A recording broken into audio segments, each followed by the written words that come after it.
Esok harinya, Sania pergi ke makam orang tuanya. Arkana tentu ikut seperti janjinya semalam. Arkana sampai membatalkan semua jadwalnya hari ini karena ingin sekali datang ke makam orang tua Sania. Liam juga ikut bersama mereka. Semalam, Delisa sendiri yang mengajak Liam pergi, tapi Delisa mengatasnamakan Sania hingga Liam bersedia. Sania kini berada di mobil yang dikendarai Taksa. Ada Arkana dan Sania yang sedang menggendong bayinya di sana. Delisa berada di mobil Liam bersama pengasuhnya. "Aku harus ngomong apa sama orang tua kamu nanti?" tanya Arkana yang sejak tadi memikirkan ucapannya jika nanti ada di makam kedua orang tua Sania. "Terserah Mas Arka, mau ngomong apa?" Ucapan Sania malah membuat Arkana semakin bingung. Tak lama mereka sampai di tempat pemakaman. Arkana segera turun dari mobil, lalu mengulurkan tangannya pada Sania untuk membantu istrinya turun. Sania meraih tangan Arkana, lalu turun dari mobil itu. Sedangkan Delisa yang baru ingin turun sedang memperhatikan Sania, dan ia ingin seperti Sania hingga ia tiba-tiba memberikan tangannya pada Liam. "Kau kenapa?" tanya Liam yang tidak segera meraih tangan Delisa. "Kamu laki-laki kan? Seenggaknya bantulah seorang perempuan yang ingin turun dari mobil. Itu membuktikan kalau kau seorang laki-laki sejati." Liam menghela nafas panjangnya mendengar ucapan Delisa. Ia tampak kesal, tapi ia tetap meraih tangan Delisa sampai Delisa turun dari mobil itu. Mereka semua pun melangkah ke arah makam kedua orang tua Sania. Sebelum membacakan doa untuk kedua orang tuanya, Sania memberikan bayinya itu pada pengasuhnya. "Assalamualaikum, apa kabar ibu ayah?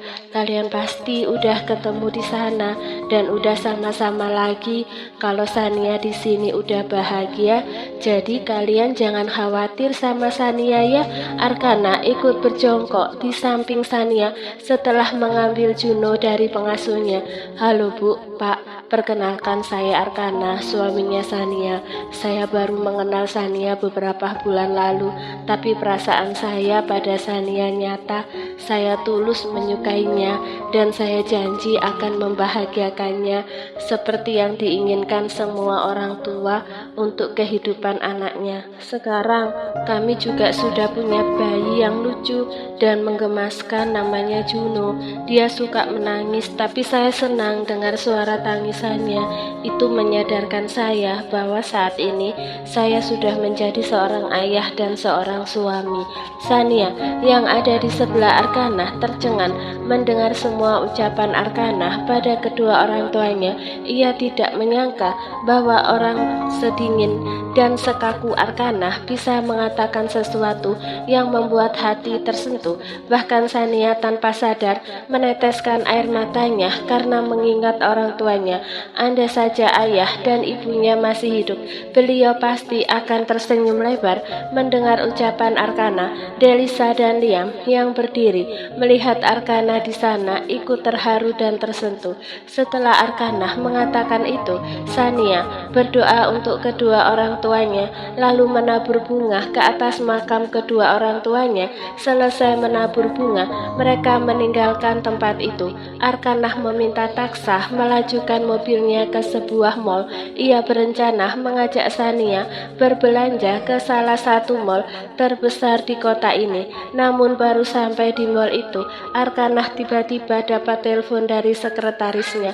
Arkana seketika terkejut. Di saat yang sama, Liam juga mendapat panggilan dari seseorang. Liam mendengarkan orang itu bicara dan ikut terkejut. Sania dan Delisa yang melihat kedua orang itu terkejut, tampak penasaran dan heran. "Ada apa, Liam?" tanya Delisa setelah Liam selesai bicara.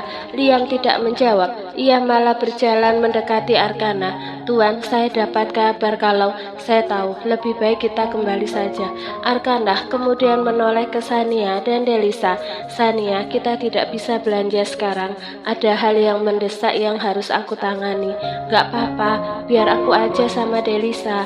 Enggak, kamu juga nggak bisa, tegas Arkana. Kenapa? Tanya Sania penasaran. Kamu masuk dulu ke mobil, nanti aku ceritakan di dalam mobil, pinta Arkana. Sania pun masuk ke mobil, begitu juga dengan Delisa yang semakin penasaran. Di mobil Liam menjelaskan pada Delisa apa yang terjadi. Lalu di mobil taksa, Arkana mulai menjelaskan pada Sania, jadi teman kamu si Ratna itu jadi buronan polisi karena kasus perdagangan manusia. Mami Devi menjadikannya kambing hitam dari masalah itu. Lalu tadi aku dapat berita dari bawahanku kalau Ratna tiba-tiba memposting pengakuannya di media sosial, tapi dia menyebut namaku sebagai pria kaya yang membeli perempuan darinya. Kamu juga ikut terseret sebagai perempuan yang menjual dirinya karena uang. Penjelasan Arkana membuat Sania terkejut. Ia tidak menyangka jika Ratna bisa mengatakan itu. Berita ini pasti membuat nama baikmu rusak. Tidak masalah, aku bisa menyelesaikannya. Kamu tidak perlu pikirkan itu. Yang kamu pikirkan adalah dirimu sendiri. Untuk saat ini, kamu jangan keluar dari rumah dulu sampai masalah ini selesai. Meski Arkana mengatakan tidak masalah, tetapi Sania merasa tidak enak hati pada Arkana karena pengakuan Ratna membuat nama baik Arkana rusak. Orang-orang pasti menganggap Arkana pria buruk yang suka membeli wanita malam hanya untuk bersenang-senang. Sampai di rumah, Sania, Delisa, dan pengasuh Baby Juno turun dari mobil. Lalu Arkana dan Liam kembali meninggalkan rumah itu.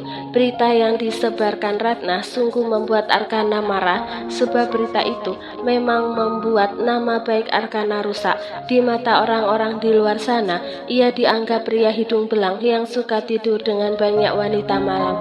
Del, kita masuk, aku mau lihat video pengakuan Ratna. Delisa mengangguk. Lalu keduanya masuk ke dalam rumah Marsha yang ada di dalam, berlari menuruni tangga. Sania di mana kakak? Tanya Marsha. Barusan pergi. Aduh gawat, wajah Marsha tampak panik. Ada apa Marsha? Tanya Sania. Oma telepon dan dia marah banget setelah lihat berita tentang kakak yang beli perempuan. Sania terkejut. Begitu juga dengan Delisa. Mungkin Mas Arka ke kantornya. Kamu susul ke sana aja kalau memang sangat penting, kata Sania. Marsha mengangguk. Lalu ia segera meninggalkan rumah itu dengan ekspresi panik. Delisa yang tidak mengenal Oma ikut khawatir. Kayaknya omanya Pak Arka orang yang menakutkan. Mbak Marsha sampai ketakutan begitu.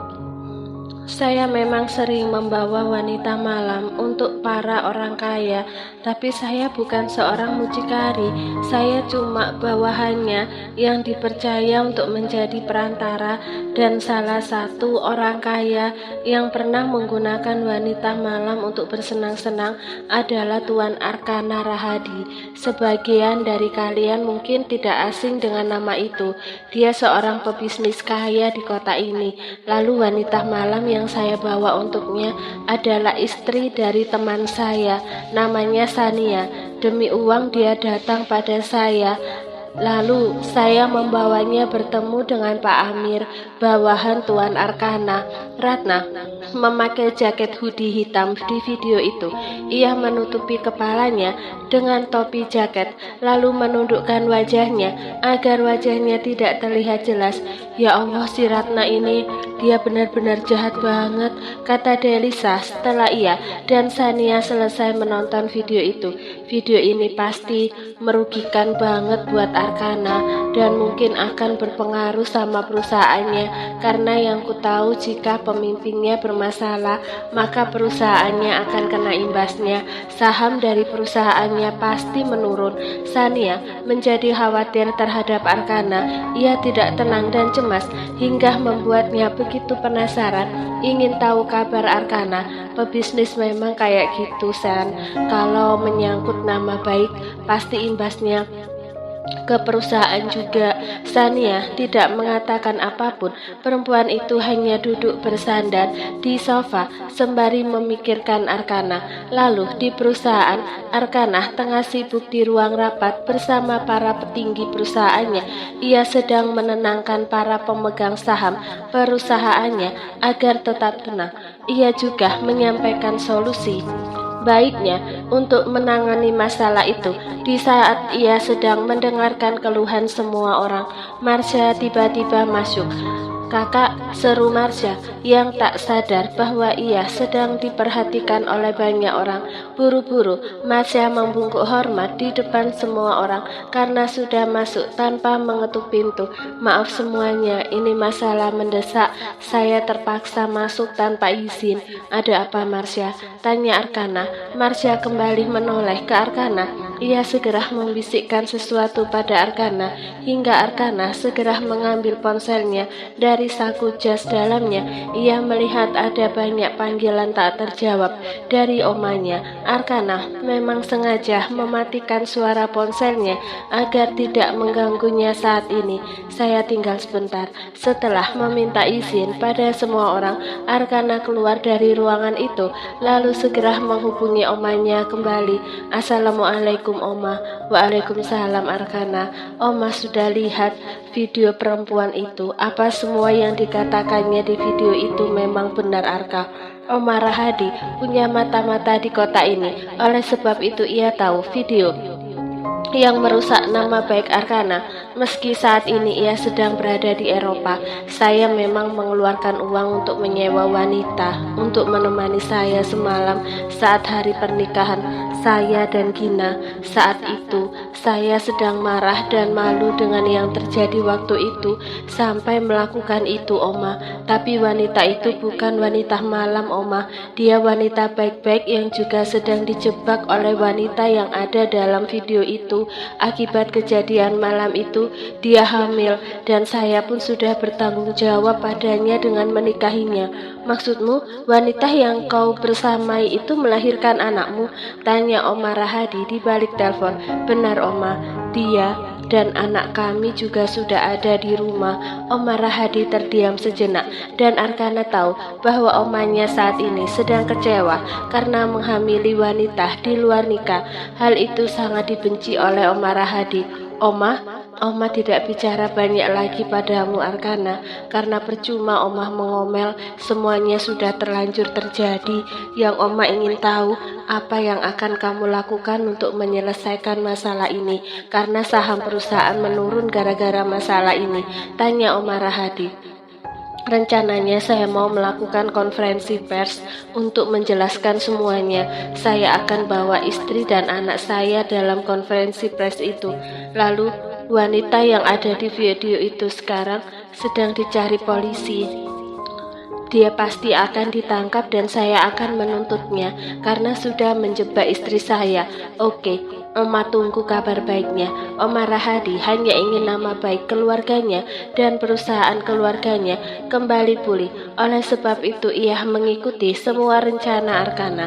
Malam hari, Arkana pulang dan pria itu langsung menemui Sania di kamar Baby Juno untuk memberitahu tentang acara konferensi persnya yang dijadwalkan besok siang. Pria itu perlahan-lahan membuka pintu kamar istrinya. Di dalam sana ia melihat Sania sedang berbaring bersama pengasuhnya. "Sania," panggil Arkana dengan suara pelan. Sania membuka matanya dan langsung melihat Arkana yang berdiri di sampingnya. "Bisa kita bicara sebentar?" Sejak tadi Sania memang penasaran dengan masalah video itu hingga ia segera bangun setelah mendengar ucapan Arkana. "Ayo bicara di luar," ojek Sania yang kini berdiri di depan Arkana. Arkana pun melangkah dan Sania mengekorinya sampai kini berada di dalam ruang baca. "Bagaimana dengan video itu?" tanya Sania penasaran.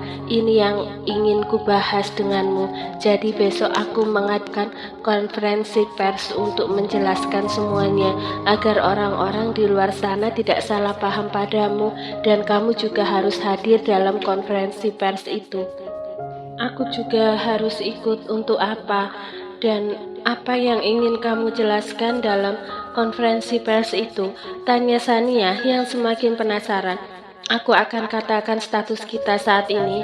Aku juga akan katakan tentang keberadaan Juno. Pokoknya semuanya, Sania. Dan itu karena aku tidak mau orang-orang menghinamu lagi. Jelas, Arkana. Tapi aku cuma orang biasa. Bahkan aku sudah tidak punya orang tua. Kalau semua orang tahu bahwa aku adalah istrimu, mereka pasti akan merendahkanmu, yang malah memilih perempuan biasa untuk dijadikan istri ketimbang perempuan terhormat. Apa kamu tahu arti dari kata terhormat?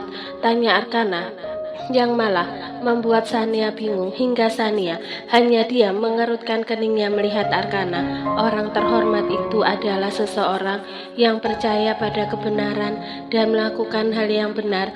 Orang yang dikatakan terhormat kalau dia berusaha menjalankan prinsip-prinsip tinggi itu, jadi siapapun akan memilikinya, Sania. Tidak peduli dia dari keluarga yang punya banyak uang atau keluarga sederhana, asalkan dia punya prinsip itu, maka dia akan disebut sebagai orang terhormat. Lanjut Arkana dengan serius. Aku cuma merasa, sudahlah, dengarkan aku saja. Besok kita akan klarifikasi semuanya di depan media. Gaun yang akan kamu pakai besok pun sudah aku siapkan.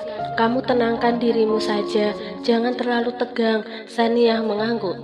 Arkana yang melihat itu merasa lega. Lalu keesokan harinya, tepat pukul 1 siang, Arkana datang ke ruang konferensi pers di sebuah hotel. Tempatnya dulu bertemu dengan Sania. Ia datang bersama Sania yang didampingi Marsha. Lalu ada Liam yang mendampingi Arkana. Sampai di sana, Arkana langsung duduk di ruang konferensi pers bersama Sania. Para wartawan yang sejak tadi duduk menunggu kini fokus pada Arkana dan Sania. Arkana tidak ingin ada pertanyaan apapun dari wartawan. Jadi saat ia sampai di ruangan itu, Arkana langsung berbicara di depan para wartawan. Ia mengatakan bahwa ia tidak akan menjawab pertanyaan apapun jika pertanyaan itu hanya untuk menyinggung istrinya. Lalu setelah mengatakan itu, Arkana mulai menjelaskan masalah yang sebenarnya terjadi padanya di hotel itu sampai berakhir tidur dengan Sania. Seperti kalian lihat, perempuan yang duduk di sebelah saya ini adalah perempuan yang bersama saya malam itu, dan dia bukan wanita malam seperti yang diberitakan. Dia dijebak setelah saya tahu semua kejadiannya. Saya membawanya dan menikahinya saat ini.